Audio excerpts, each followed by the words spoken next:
Sejam bem-vindos à segunda aula da Semana do Investidor Sem Limites. E antes de começar, eu só quero fazer um breve resumo do que vimos na aula passada. E na primeira aula, o foco principal foi sobre os riscos de concentrar tudo ou a maior parte do seu patrimônio no Brasil. A gente viu exemplos de países como Argentina e Venezuela que mostraram como confiar demais em uma única economia pode ser perigoso. Também entendemos a importância de diversificar globalmente, investindo em mercados desenvolvidos com moedas fortes, ampliando suas oportunidades de crescimento e proteção do patrimônio a longo prazo. Então, se você ainda não viu a primeira aula, não se preocupe, é só apertar aqui para assistir e ficar por dentro de tudo. E na aula de hoje, nós vamos subir mais um degrau na escala do conhecimento. Agora que entendemos por que é essencial investir no exterior, a pergunta que fica é: como fazer isso de forma eficiente? Quais ativos escolher e como construir uma carteira verdadeiramente diversificada. E para isso, a gente vai explorar as diferentes classes de ativos que podem compor seu portfólio. Você já deve estar familiarizado com a renda variável, onde se investe em ações ou REITs, que são equivalentes aos FIIs nos Estados Unidos, assim como a renda fixa, que inclui várias opções de títulos, tanto públicos quanto privados. E cada uma dessas classes oferece características distintas, e é aí que entra o ponto-chave: como se expor a elas. Existem basicamente duas maneiras de investir nesses ativos. A primeira é o investimento direto, onde você escolhe cada ativo individualmente, e a segunda seria através de fundos, como por exemplo os ETFs. E com os ETFs, ao invés de comprar apenas uma ação ou título, você compra uma cesta de ativos. E é justamente essa estratégia que eu sigo e hoje eu vou te mostrar porque ela pode ser a melhor opção para a maioria das pessoas. E só para vocês terem uma ideia, a minha carteira nem sempre foi assim. Antes, eu investia apenas no Brasil e fazia stock picking, ou seja, selecionava individualmente cada ação. E no final, eu cheguei a ter um portfólio com mais de 20 ativos. E isso só acabou aumentando muito o risco da minha carteira de maneira desproporcional com os possíveis retornos, além da dor de cabeça que era acompanhar mais de 20 ações e fazer análises profundas. No final, eu literalmente não tinha tempo para nada. E foi aí que eu me questionei se eu estava de fato utilizando a melhor estratégia. Porque se já estava difícil para mim, que estou dentro do mercado financeiro, imagina para minha mãe, por exemplo, que quer investir, mas não tem tempo para ficar acompanhando o mercado ou conhecimento profundo para fazer análise de uma empresa. E foi então que eu comecei a buscar por estudos e descobrir os principais efeitos da minha estratégia. E esse momento foi muito importante, porque no Brasil 99% do conteúdo que vemos na internet é ensinando como escolher ações. Então foi só quando eu busquei por estudos no exterior eu percebi como existem outras possibilidades que são muito melhores e mais eficientes. E nesse ponto, a universidade também teve um papel muito importante. Para quem não sabe, eu me formei em finanças nos Estados Unidos. Então, em várias aulas durante o curso, nós abordamos diferentes estratégias e eu sinto que aprendi muito, inclusive tópicos que são pouco comentados no Brasil, mas que mundialmente já são bem relevantes. E teve uma estratégia que eu aprendi que mudou completamente a minha abordagem em relação aos investimentos. Por isso, agora eu vou te mostrar por que você deveria evitar fazer stock picking com a maior parte da sua carteira. E eu sei que a princípio pode parecer um pouco diferente do que escutamos nas redes sociais, mas a verdade é que escolher ações individuais para a sua carteira é muito arriscado. Esse seria o primeiro motivo e o mais forte deles, o risco. E infelizmente, muitas pessoas acabam subestimando esse fator. Quando você compra apenas algumas ações, já que na pessoa física é praticamente impossível acompanhar e fazer uma boa gestão de muitos ativos, imagina se já era difícil com 20, pense em fazer isso com 100 ou 500. E só para vocês terem uma ideia, uma boa análise de uma ação dura em média 5 horas para realizá-la. Então imagine as horas disponíveis que você precisa ter para analisar uma carteira com 10 ações e repetir essas análises quando for necessário. A não ser que você trabalhe com o mercado financeiro, é muito difícil ter todo esse tempo livre. Além disso, o risco de concentração ao escolher ações individuais é muito grande. Ao investir em poucas empresas, isso limita muito o setor, a economia e o país que você está exposto. Porque se alguma coisa acontecer com esses fatores, isso deixa a sua carteira muito mais vulnerável, além de deixar na mesa uma infinidade de opções que fazem parte da economia global. E na maioria dos casos, esse risco tão elevado não é compensado pelo potencial de retorno. Isso ocorre porque a exposição excessiva a poucos ativos pode resultar em grandes perdas caso o desempenho desses ativos seja adverso, o que torna o risco desproporcional em relação ao benefício esperado. E agora você pode estar pensando: ah, mas é só fazer uma boa análise que dá para ter excelentes resultados. Eu só preciso escolher as melhores empresas. Mas será que é tão fácil assim? Um estudo conduzido por Henry Bessenbinder analisou o retorno de 26 mil ações listadas na Bolsa Americana desde 1926 até 2016. E a conclusão foi que apenas 4% dessas empresas foram responsáveis por todo o retorno positivo do mercado. Então, olhem para esse gráfico que mostra o mercado americano nos últimos 100 anos. Todo esse crescimento veio de aproximadamente 4% das ações. Ou seja, dos 26 mil ativos que foram analisados, apenas 1.040 empresas foram responsáveis por todo esse sucesso. Será que você vai conseguir fazer uma análise profunda de tantos ativos e ser capaz de selecionar sempre e por muitos anos os 4%? Porque lembrando que não existe nenhuma garantia de que as maiores empresas hoje continuem assim pelos próximos anos. O mercado é muito imprevisível e o sucesso de uma empresa por décadas depende de muitos fatores que não estão sob nosso controle e que são muito difíceis de prever até que eles aconteçam. Porque é fácil analisar o que já aconteceu. Como Elon Musk disse, em retrospectiva era inevitável, mas quando a gente tenta prever acontecimentos econômicos futuros, essa tarefa se torna praticamente impossível de fazer com consistência. Tem até uma frase muito boa para representar isso do economista John Kenneth, onde ele fala: a única função da previsão econômica é fazer com que a astrologia pareça respeitável. Grandes investidores como Peter Lynch diversas vezes expressou como ele não gasta nenhum minuto tentando prever a economia ou o mercado de ações. E só para vocês terem uma ideia, muitas das maiores e revolucionárias empresas do mundo na última década praticamente faliram. Um exemplo disso seria a Nokia, que nos anos 2000 era a maior fabricante de celulares no mundo e uma das empresas mais valiosas do planeta. E hoje, como a gente sabe, ela perdeu toda a sua relevância. A BlackBerry também teve um destino similar. Ela chegou a ser uma das pioneiras em desenvolver os smartphones e hoje ela é praticamente inexistente. E esses são apenas alguns dos exemplos mais conhecidos. Inclusive, um estudo conduzido pelo JP Morgan acompanhou o desempenho do índice Russell 3000, que abrange as 3.000 maiores empresas dos Estados Unidos listadas na Bolsa. E essa pesquisa levou em consideração os resultados desde 1980. E a conclusão foi que 40% das ações que faziam parte desse índice perderam pelo menos 70% de seu valor e nunca mais se recuperaram. E em termos reais, todo o resultado do índice veio de apenas 7% das empresas, ou seja, 210 empresas de 3.000. Então percebam como escolher empresas vencedoras para ter resultados acima da média não é uma tarefa fácil. É, na verdade, muito difícil e altamente imprevisível, não só para a gente, mas também para os profissionais do mercado. Isso acontece porque o mercado é movido por emoções humanas. Do outro lado do computador, existe uma pessoa que um dia pode estar muito gananciosa, outro dia triste, com medo. Então, a presença das emoções no mercado e na economia é o que faz com que tudo seja altamente imprevisível. Como vocês podem ver no gráfico abaixo, ele mostra o percentual de empresas do S&P 500 e seus retornos nos últimos 20 anos. Vejam que o retorno do índice nesse período foi de 390%, porém a mediana foi de 93%. E o que isso quer dizer? Quer dizer que, embora o retorno médio tenha sido alto, a maioria das empresas teve desempenho inferior, ou seja, 78% das empresas tiveram resultados abaixo da média. E apenas 9% das empresas tiveram retornos acima de 1.000% nesse período.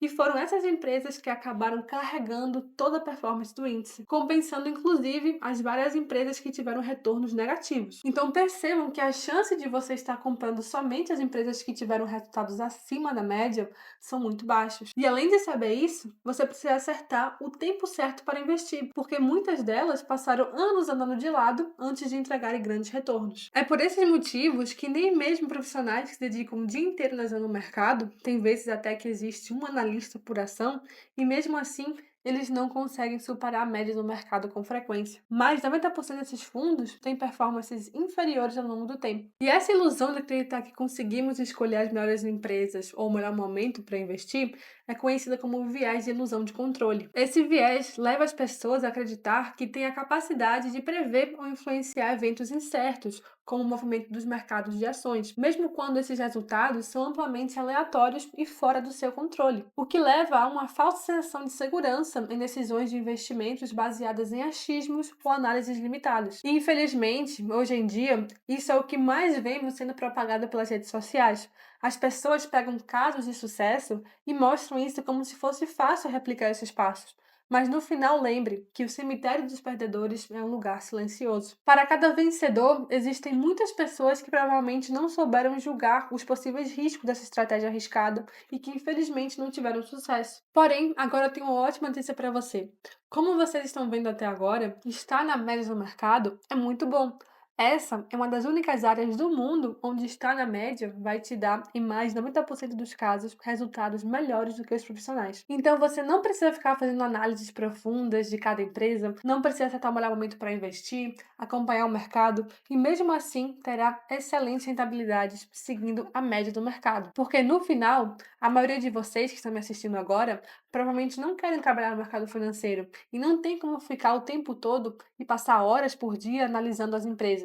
E isso é completamente normal. Você deve ter o seu trabalho, broncas para resolver, família para cuidar. E é por isso que estar na média do mercado é maravilhoso, porque ao fazer isso, você potencializa as suas chances de ter bons resultados e valoriza um dos ativos mais importantes, o tempo. Você ganha mais tempo para focar no que realmente importa, no seu desenvolvimento pessoal, na sua família, no seu trabalho, aumentar sua renda, ganhar mais conhecimento. Porque a verdade é que 1 ou 2% a mais não é o que vai te deixar rico. Uma vez que você define a sua estratégia de investimentos, o mais difícil vai ser o controle emocional para passar por crises, momentos de expansão, lidar com o medo. E é justamente como você reage nesses momentos e a sua disciplina que vão fazer com que você alcance seus objetivos no futuro. E é aqui onde os ETFs entram. Para quem não sabe, quando você compra um ETF, você está, na verdade, comprando uma cesta de ativos. E dentro dessa cesta podem existir ações, renda fixa, fundos imobiliários, commodities. Existem ETFs de praticamente tudo. E a maioria dos ETFs segue um índice específico. Por exemplo, o ETF VO acompanha o índice S&P 500, que mede o desempenho das 500 maiores empresas listadas na Bolsa Americana. E como não é possível comprar diretamente o índice, nós temos a exposição a eles através de ETFs.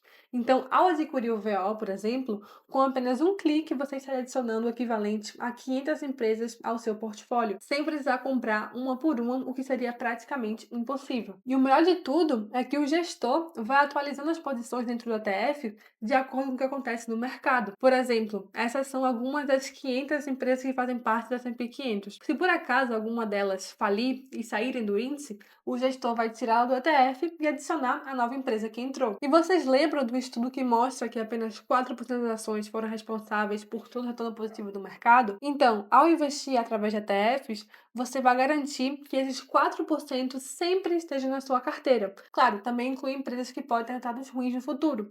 Porém, essa pequena porcentagem de empresas que terão resultados excepcionais vão ser responsáveis pela maior parte do retorno positivo da sua carteira. Então, quando você entende isso, é muito mais simples montar uma estratégia de investimentos eficiente e igualmente diversificada. Literalmente, com apenas 2 ativos, você já poderia ter uma excelente carteira. E claro, tudo depende do seu perfil e objetivos. Mas com um ETF como o VT, por exemplo, que investe em empresas de todo mundo, e um ETF de renda fixa como o AGG, que diversifica em títulos de renda fixa dos Estados Unidos, você consegue construir um portfólio global, equilibrado e com exposição a diferentes mercados e classes de ativos. E agora eu vou pegar o VT para vocês darem uma olhada na composição dele. E é só escrever no Google ETF VT e apertar no site da Vanguard. Ela é a gestora desse ETF.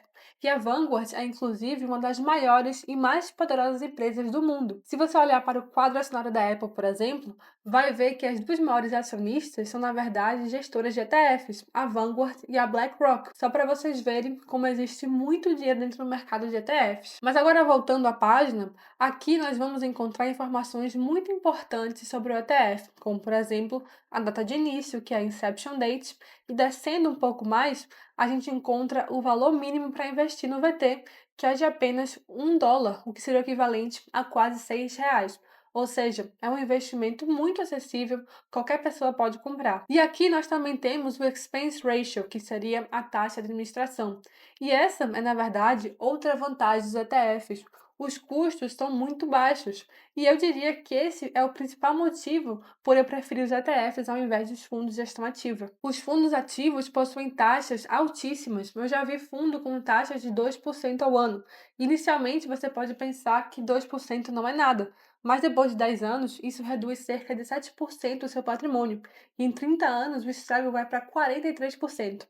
Então imagina perder 43% do seu patrimônio apenas em taxas. E além disso, como a gente viu, 90% desses fundos perdem para médias no mercado. Então é por isso que os ETFs são muito mais eficientes. E se a gente descer um pouco mais, vamos encontrar o Portfolio Composition.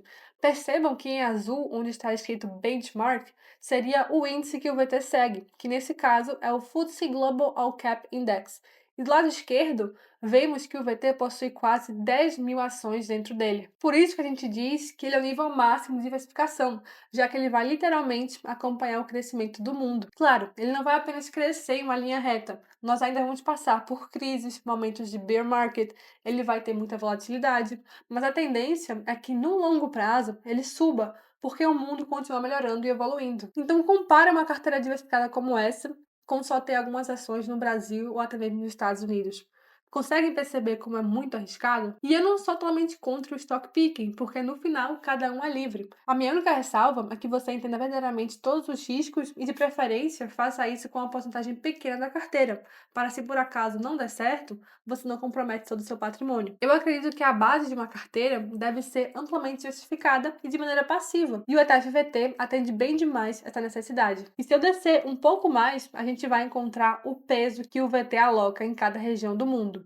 E essa alocação varia de acordo com o índice que ele segue, além de ser baseada em vários estudos e levando em consideração a relevância que cada mercado tem no mundo. Como vocês podem ver, 65% está alocada na América do Norte, porque, como a gente sabe, as maiores bolsas do mundo estão lá. Depois temos aproximadamente 25% em países envolvidos na Europa e no Pacífico, e nós, o Brasil, estaremos aqui dentro dos mercados emergentes. Se eu mudar para markets e ir lá embaixo, o VT investe no Brasil com uma exposição de apenas 0,5%. Como a gente viu na aula anterior, a nossa relevância no mundo é muito pequena. Por isso que ao investir no VT, você tem uma alocação neutra e global, investindo em mais de 10 mil empresas ao redor do mundo, com exposição a diferentes setores, países, moedas e mercados. Por isso, e quando eu conheci os ETFs pela primeira vez, eu achei uma maravilha, já que tive a segurança de estar seguindo uma estratégia sólida e que no final me aproxima cada vez mais dos meus objetivos. Porque nos Estados Unidos e no resto do mundo, investir através de ETFs é a realidade da maioria dos investidores. Só para vocês terem uma ideia, esse estudo mostra como 70% dos assessores de investimentos ao redor do mundo recomendam os ETFs com frequência. Os ETFs hoje já possuem mais de 10 trilhões de dólares de ativos sob custódia. Isso é maior do que o PIB de todos os países, menos dos Estados Unidos e da China. Então existe muito dinheiro dentro do mercado de ETFs. Porém, no Brasil, nós ainda estamos atrasados. Esse mercado tem muito espaço para crescer. E de pouco a pouco, essa é a tendência, porque a eficiência que os ETFs passam é inevitável. Até Warren Buffett, o maior investidor de todos os tempos, reconhece a eficiência deles. Então, se você quiser estar à frente dessa tendência no Brasil e aproveitar por mais tempo de uma estratégia comprovada, o momento é agora. Porque, como eu mencionei anteriormente, estratégias passivas vão te dar mais tempo e tranquilidade para saber que o seu patrimônio está diversificado e protegido, além de estar preparado para passar por todos os ciclos do mercado. Já que dentro da renda variável, a volatilidade é inevitável. A diferença vai ser você continuar sempre investindo e comprando nas baixas e altas, independente do que esteja acontecendo. E é isso o que eu quero passar para vocês. A autonomia para não depender dos ciclos do mercado, da fala do influencer, das notícias, dos relatórios, para você ter o conhecimento necessário e poder escolher o que é melhor para alcançar os seus objetivos. Esse é justamente o objetivo do meu curso, onde você vai aprender como criar uma carteira global em moedas fortes, analisar os ETFs, descobrir o seu perfil e investir seguindo estratégias e porcentagens baseadas em estudos e comprovadas com o tempo. Por isso que na próxima aula eu vou mostrar a minha metodologia e todas as aulas e materiais que vão estar no curso para capacitar qualquer pessoa, independentemente do nível de conhecimento, a conquistar segurança e liberdade financeira. Então essa aula fica por aqui. Se tiver alguma dúvida, pode deixar nos comentários e marque no seu calendário o dia 22 de setembro, onde a gente vai ter a nossa terceira aula. Eu te vejo lá.